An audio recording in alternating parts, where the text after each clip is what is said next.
Mi nombre es Benita, estoy estudiando diseño en comunicación visual y tengo un diagnóstico presuntivo de trastorno de Asperger. Me llamo Eva Luna Leal Salas, tengo 28 años y me diagnosticaron espectro autista a los 6 años. Hola a todos, soy Luis Alfredo Rodríguez, tengo 22 años, soy venezolano, estoy en el quinto y último año de la carrera de artes audiovisuales y me diagnosticaron trastorno del espectro autista cuando tenía 1 año y 6 meses, hace poco más de 20 años. Encontré que tenía mucho sentido todo lo que había vivido. No sé si no fue este año que empecé a planteármelo, como a principio de año que dije, como prestarle atención en serio. Sí, fue por ahí a principio de año que tuve la... Cuando tu madre te consuela al día siguiente diciendo, bueno, no es para tanto. Esto le pasa a todo el mundo. Y en realidad no era tan así. Y en el lugar donde, en las instituciones donde estuve, ninguna tuve la contención, digamos, como para aceptarme en ese lugar. Primero que es una condición que por ahí lo que afecta, por decirlo así, es la parte social, es decir, el cómo uno percibe y entiende las cosas, pero no por eso uno no tiene la capacidad de desenvolverse en un determinado entorno. Pero en realidad el espectro tiene que ver con todo tipo de habilidades, o hay un tipo que habla de los tipos de inteligencia. Entonces te habla de lógico-matemática, lingüística, corporal, artística, musical, extrapersonal, intrapersonal. Y claro, el espectro podéis tener muchas, muy desarrolladas, pero la social siempre va a estar como aquí abajo. Entonces, fue que había gente que desconocía el autismo, claramente, pero habían otras personas que conocían del autismo o habían escuchado algo del autismo, pero tenían una idea muy vaga de qué era, como les digo, o pensaban que era una enfermedad, o pensaban que era, viste, como una cosa que se podía curar, o englobaban al autismo a partir de prejuicios, a partir de características como muy estereotipadas. Bueno, también cuando se lo conté a mi mamá, antes de tener el diagnóstico, como que se lo dije y me dice, tiene sentido, tipo, me cierra todo. También, bueno, igual a veces se lo contaba a mi hermana y como que me dijo, no, vení, la gente autista es rara, me dice, ella como... Me enteré este verano que pasó, que fui diagnosticada de pequeña. Una historia familiar compleja, la que mi mamá decidió eliminar el diagnóstico y avanzar con mi crianza como a ella le parecía. Fui y se lo dije a mi psicóloga de ese momento, tipo, che, mirá, me parece que podría ser autista. Y lamentablemente me dijo, no, pero se nota que vos no. Bueno, que ahí ya me cayó mal, como que no me preguntó primero por qué, o tipo, ¿qué averiguaste sobre el autismo? ¿Qué sabes del autismo? Como que me cortó el mambo de una, y a mí eso me re molestó. De hecho, fue como, bueno, terminamos la sesión y tipo, no le hablé por un tiempo, como que me quedé ofendida. Porque cuando se lo proponían a mi vieja, ella no lo aceptaba. Me cambiaron de escuela muchas veces. Quería una respuesta de alguien que por lo menos lo considerara. Entonces dije, bueno, voy a consultar a alguien más, pero voy a estar como preparada. Entonces me armé un PDF, tipo encontré una página recopada con un montón de información, la traduje porque estaba en inglés, hice los tests, anoté mis puntajes, los hice tipo varias veces, como 2 o 3 veces cada test, anoté mis puntajes y después mis respuestas. Y después saqué turno para una videoconsulta con un especialista de Panacea. Y nada, lo que ella me dijo al final fue que, a ver, no me puede dar como un diagnóstico así clavado porque no es como una radiografía, pero que sí me podía dar un diagnóstico presuntivo, que era lo que ella me daba. El autismo es un espectro que va a depender mucho del contexto de cada persona, de la personalidad, de las cosas que le pasaron en la vida, de las capacidades que él individualmente desarrolle, de las patologías que venga, porque hay personas con autismo que al mismo tiempo, por ejemplo, tienen, quizás estoy diciendo el término incorrecto, pero que tienen retardo verbal. Pero hay mucha gente que también me dice, vos no pareces autista, o me dicen, tú no tienes autismo porque cuando la gente tiene autismo no puede hablar. Claro. Y eso es predisponerse o englobar al autismo a raíz a partir de una serie de características que no necesariamente corresponden. Pero al final es entender a la persona con autismo en su contexto y en las dificultades que ésta pueda tener. Entonces, bueno, y no entenderlo como una enfermedad ni hablar de síntomas, porque o sea, lo que puede presentar una persona con autismo no son síntomas, es simplemente características de su propia condición. De alguna manera es una fortaleza. Siento totalmente que somos los que estamos dentro del espectro más sensibles o tenemos una sensibilidad distinta de la mayoría. Era un chabón que contaba que cuando masticaba siempre la misma cantidad de veces de un lado que del otro. Por una cuestión de que o le diste sentimientos a tus dientes y no querés que se sientan dejados de lado, o no querés que se te desgasten distinto, entonces mastica siempre lo mismo de los dos lados. Y yo no tuve ese pensamiento exacto, pero sí soy diestra, entonces conscientemente masticaba veces impares y más del lado de la derecha porque me gusta más la derecha y me encanta cuando subo las escaleras terminar con la derecha, entonces sé que en el colegio me había aprendido cuáles escalones eran impares para empezar con la derecha y cuáles pares para empezar con la izquierda. Y ya como que me salía naturalmente. Pero eran como esas cosas muy específicas que capaz que yo diría, pero nunca se me ocurrió pensar como lo pensaba el resto. Entonces, de niña muy bien, porque es muy calladita, es muy ordenada, no habla mucho, no juega, solo pinta todo el día. Yo no aprendí a hablar sino hasta los 6 años, pero no era que literalmente no hablaba, sino que no sabía entablar una conversación con otra persona. O sea, no tenía como desarrollada esa capacidad, me costó mucho más tiempo poderla desarrollar. Y bueno, más en esa época que la información que había sobre el autismo era otra.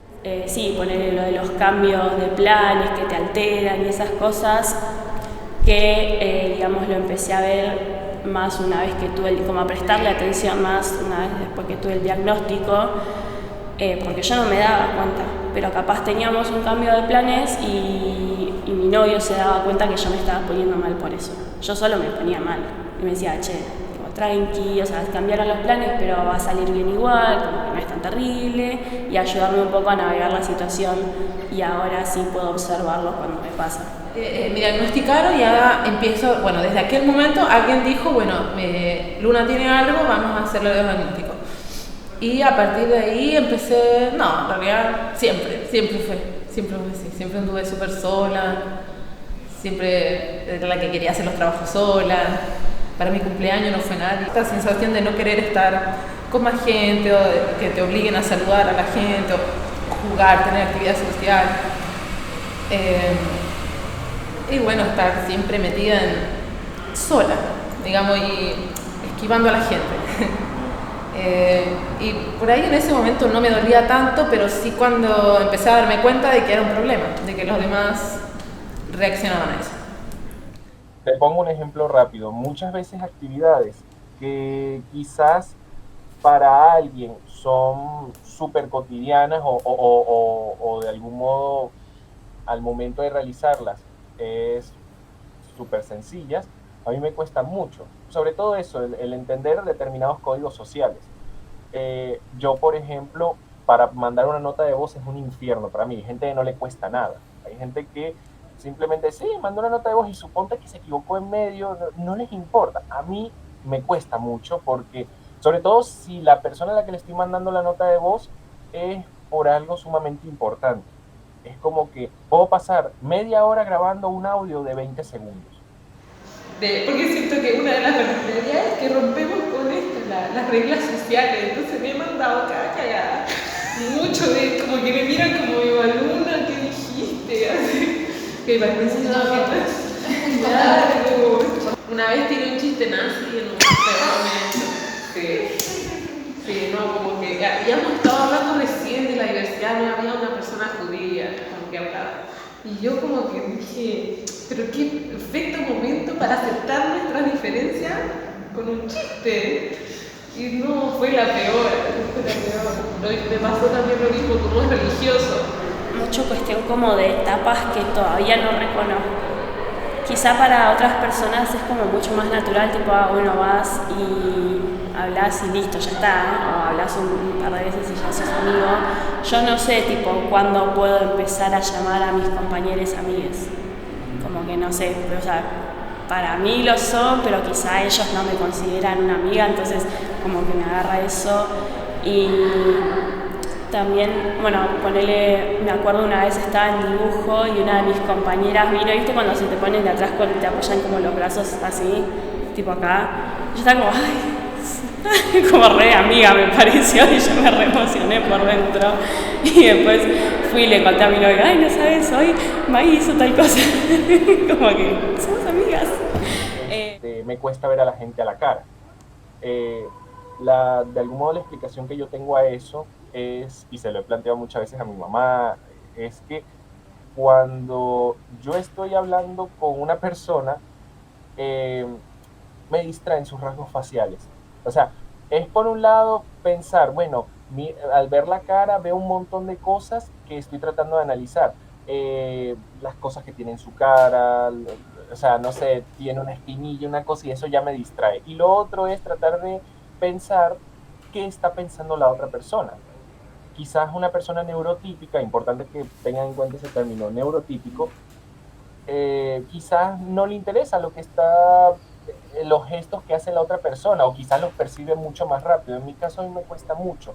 Entonces, en medio de que estoy hablando con otra persona, viéndolo a la cara, entonces tengo que procesar, bueno, en medio de esto que estoy diciendo, ¿qué es lo que está pensando la otra persona? Si cambia el gesto, entonces yo no sé si de repente lo que yo dije lo incomodó, si de repente me está tratando de decir algo, si me tengo que detener, si estoy siendo imprudente, ¿entiendes? Entonces el pensar el analizar eso mientras estoy hablando con una persona me estresa, y por eso muchas veces prefiero quizás, o sea, sí, muchas veces por eso simplemente prefiero no verlo a los ojos, mirar a un lado, mirarle las manos, mirar un punto fijo que sé que no me va a juzgar, o por lo menos que no tiene una cara que tengo que analizar.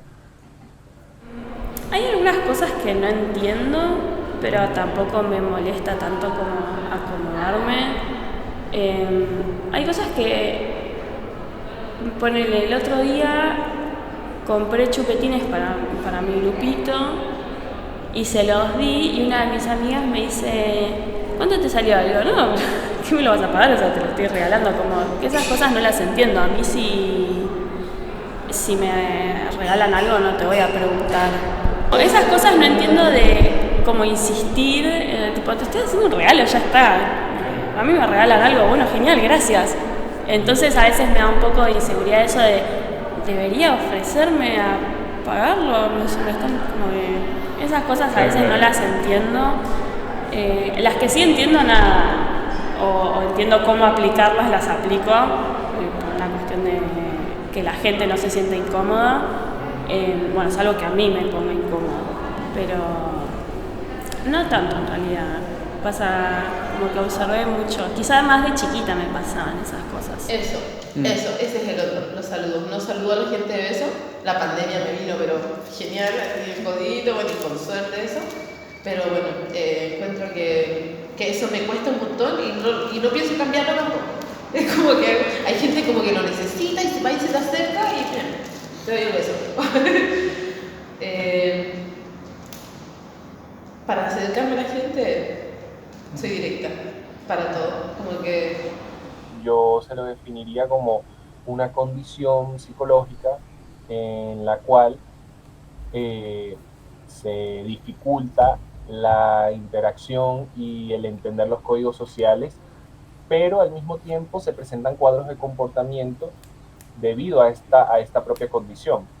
Es decir, como de algún modo la mente no está tan concentrada o no tiene como la misma capacidad para poder interactuar con los demás, potencia otros aspectos, como lo serían los intereses particulares, como lo sería el análisis de determinadas situaciones, porque viste que una de las cosas muy frecuentes con la gente con autismo es el cómo presenta mucha habilidad para determinadas situaciones o contextos, pero a la vez presentan mucha dificultad para otras, sobre todo aquellas que tienen que ver con interacción con los demás. Es muy importante sentirnos identificados. Algo particular, creo, del espectro es como el ensimismamiento.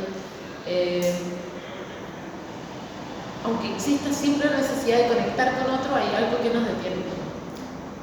Entonces, que esté visibilizado, eliminar los estigmas al respecto. Fui a terapia por primera vez porque no tenía amiguitas en el colegio y para mí eso era un problema, yo me sentía sola.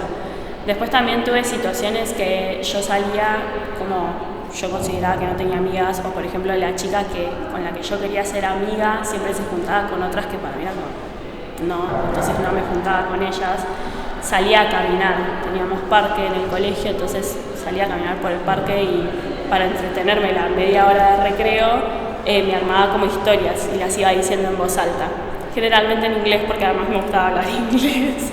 Entonces nada, como todo eso sumado, después de varias veces que había salido a caminar sola y a hablar, me acuerdo de una clase de educación física, vino la señorita y me preguntó che, ven, ¿está todo bien? Y yo como, o sea, sí, yo estaba re normal para mí, o sea, me parecía re raro que se me viniera a hablar. Yo como, sí, ¿qué pasa? Dijo, no, tus compañeras andan diciendo que hablas con el diablo y no sé qué. Yo, porque salí a hablar sola, que para mí fue un montón. Yo en ese momento en realidad como que no le di el peso que tuvo. Yo dije, o sea, no, están re locas. Un poco me ofendí, pero nada más. Y ahora que lo pienso fue como re groso, o sea, no teníamos 7 años, éramos grandes. En mi vida he tenido que recurrir a miles de estrategias para hacerme la mujer fuerte que soy hoy en día.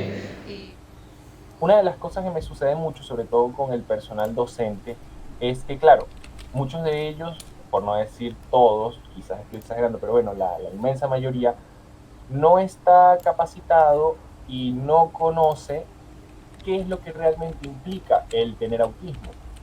Y en ocasiones ven ciertos comportamientos o ciertos cuadros de comportamiento de uno como cuestiones o de capricho o de, ¿cómo se llama? No sé si de capricho, de imprudencia, de una persona que quizás, no sé, inadaptada o irrespetuosa. Y no necesariamente es su culpa, simplemente es una cuestión de desconocimiento.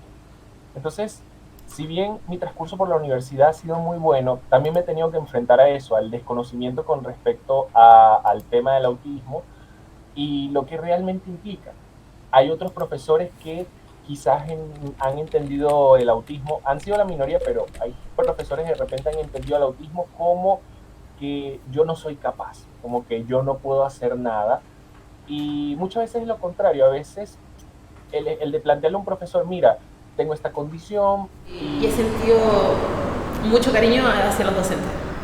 Como que ellos tratan con mucho cuidado y empatía independientemente de quién sea. Entonces, qué sé yo, por ejemplo, me ha ocurrido que hay temas que me costaba mucho hacerlos en un examen escrito. Pero yo sabía los temas, yo los entendía. Y quizás era una cuestión o de cambiar la modalidad, no sé, que me haga la prueba a modo oral, o que plantea las preguntas de otra manera, o ni siquiera capaz y presentaba el mismo examen, pero me tenía una duda concreta con el parcial, y entonces me explicaba, no, mira, piénsalo quizás desde este otro punto de vista, y el replantearme esas cosas, entonces me daba la tranquilidad y la seguridad de poder hacerlo.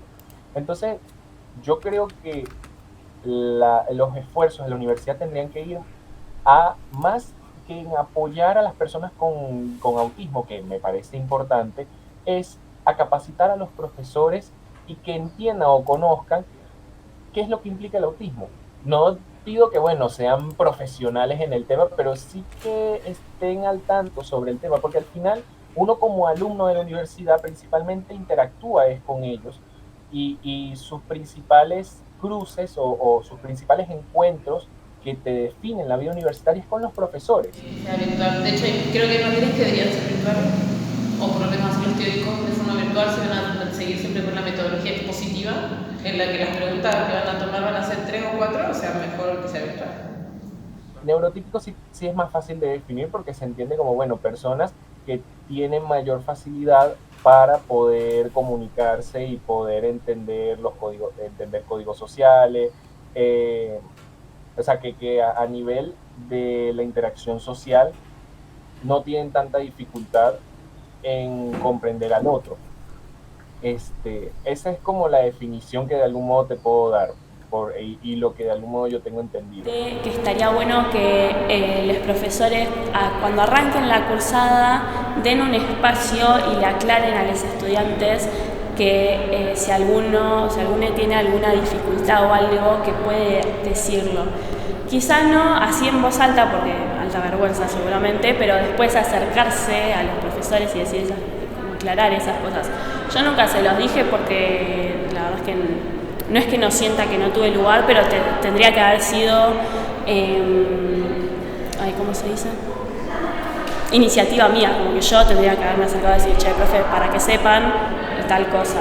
Y me parece que podría ser mejor. De hecho, bueno, me dijeron de ser ayudante el año que viene en dibujo 2, entonces capaz que les digo, a ver qué onda, como decir, bueno, de última puedo presentarme yo y decir, nada, yo por ejemplo, soy autista, si alguno siente que tiene alguna condición o algo que le gustaría decirlo, como tipo hacerlo saber, porque sí, sabemos que tenemos que decirlo porque si no la gente no se entera mágicamente, pero está bueno dar el espacio, es como más como que lo invitas a que se haga conocer, me parece bastante importante eso.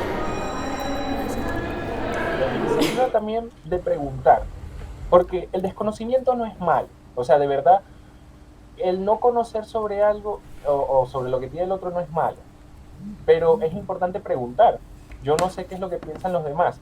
Si los demás no conocen con respecto al autismo, con preguntarme qué es lo que puede implicar la condición o qué por ahí es lo que me afecta o no me afecta, ya es suficiente. O por lo menos ya hace una diferencia, mejor dicho, hace una diferencia. Total, una ansiedad social terrible, tipo de ver que unos se manejan demasiado y uno está así como introvertido, viene el profe y medio que te dice tú, yo me siento como con un foco así, pero a lo mejor le pasa a todos. Eso también me pasa. En mi vida he vivido mucho esta situación de, bueno, le pasa a todo, tú puedes. La respuesta corta y muy, muy simplificada sería que sí, pero eso también tiene un pero, porque a ver, yo soy de los que piensa que el arte está muy vinculado con lo que es su autor. Entonces, claramente mis experiencias personales y todo lo que tiene que ver con mi propia experiencia personal, tanto como una persona con autismo, como migrante, influyen mucho en la manera de cómo elaboro las cosas. Hay una percepción, esto es una mirada o es un análisis medio subjetivo que he hecho, pero que he sentido a lo largo de los años. Y es que, una de las cosas que pasa mucho con el autismo es que normalmente nos entablamos, o las personas con autismo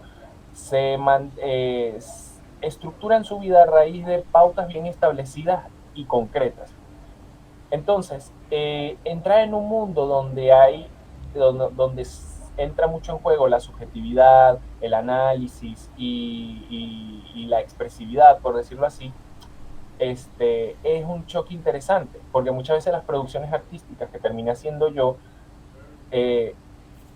quizás sí buscan explorar esa expresividad y esa subjetividad, pero no de la misma forma que lo harían otros. Me gusta que es mucho más libre, entonces es un espacio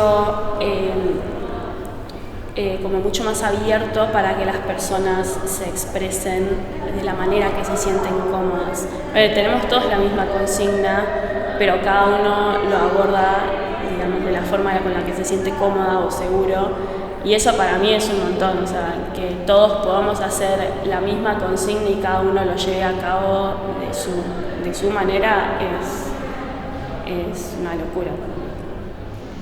Música. a diferencia de las otras, me encanta esto de que puedes llegar a muchos resultados de la misma manera, haciendo exactamente lo mismo, o que puedes llegar al mismo resultado haciendo las cosas de muchas maneras también. Hay una cosa de como tan entramado en nuestra forma de pensar que se ve reflejado en la música y que por eso es un lenguaje, creo, por eso es tan importante para mi vida hacer música, porque transmite algo que no podría decir, digamos. Eso es re loco, porque me pasa mucho que yo empiezo los trabajos por el final. Yo digo, ok, este trabajo tengo que hacer, leo las instrucciones, digo, ¿qué quiero que transmita mi trabajo? ¿Qué quiero? ¿Cuál es mi objetivo de trabajo? ¿Qué es lo que quiero que vean y digan, esto? Entonces yo ya empiezo, como digamos, teniendo eso en mente, que es distinto lo que nos hacían en lenguaje visual, era como que nos hacían empezar a trabajar y a medida que vas trabajando con las consignas que nos daban, vas como encontrando lo que va a ser tu entrega. No, yo siempre pensaba que iba a ser mi entrega y en base a eso hacía el resto del trabajo, lo que a veces me complicaba para empezar, porque si no tenía la idea final no sabía cómo arrancar, pero cuando me sale bien, salen, digamos, en mi experiencia, trabajos superadores, es como otra cosa, no por hacerme larga, pero... Algo que por ejemplo me pasa ahorita con la tesis es que estoy haciendo un documental y la profesora dice, oye, pero tu documental tiene elementos que se asemejan mucho al formato televisivo. Ella tiene otra percepción de cómo es el documental, o de lo que ella considera un documental, no, como con un ritmo más dilatado, con unas secuencias menos estructuradas y con otro tipo de elaboración, ¿entiendes? Entonces definitivamente creo que sí, influye en mi visión y en cómo percibo las cosas. Así que sí, estrategias de todo y de las más diversas. Me ha hecho llegar a resultados idénticos a mis compañeros, no de la misma forma en la que la mayoría lo hace. Pero sí a principio de año tuve que hacer un trabajo en equipo, era como, ni los conozco, se me recomplicó, más por esto que a mí me gusta como ser la que lidera, soy más o menos buena en ese papel, y cuando tengo que no sé, como compartir con el resto en ese tema a veces se me complica un poco, pero bueno, al final salió bien. Pero sí, ese tema todavía me cuesta, lo de trabajar en equipo. O llegar a los acuerdos, pero en el grupo soy bastante totalitaria, en el sentido de que necesito como llevar el control de todo. Y creo que cuando digo, no, ya no debería hacer esto, entro como en esta fase de preguntarme, bueno, no voy a decir nada, porque siempre estoy mandando, y bueno, si digo esto, no, mejor no lo digo, ¿no? ¿Qué va a pasar? Y empiezo como a preguntarme cosas que no llevan a nada y me dejan inactiva.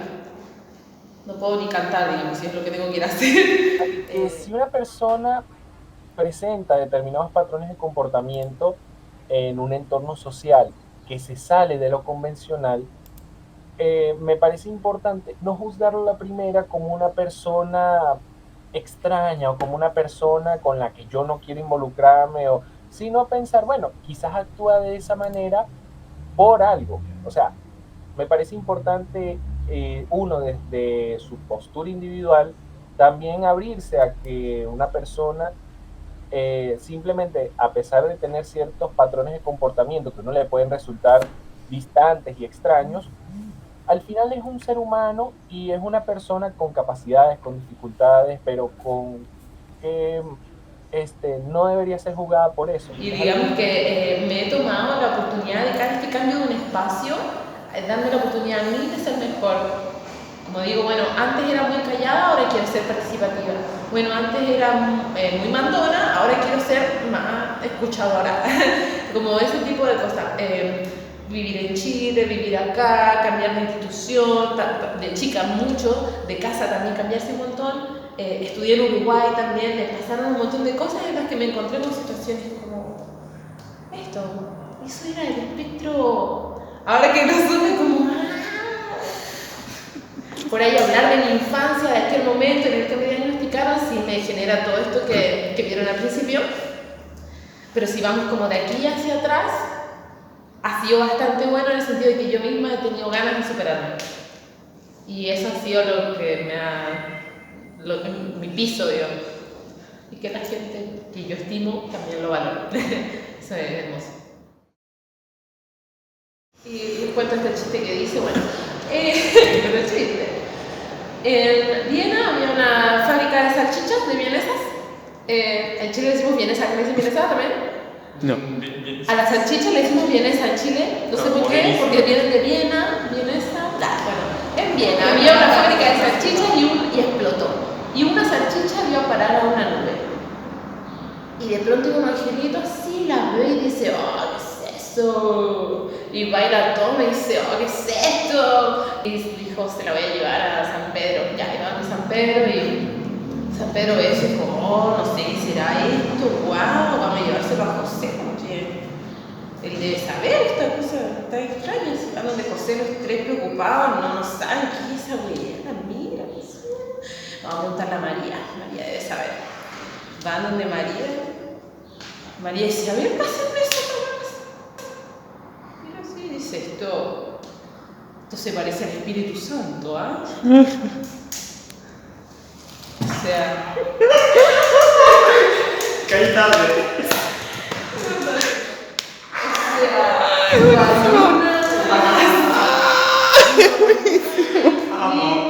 Lo voy a contar. Lo voy a contar a mi vida. Nunca más. Me siguen en Instagram esas chicas y yo creo que ya se rieron por dentro, pero el pasado. Fue feo. Es buenísimo. Sí, para un contexto, digamos.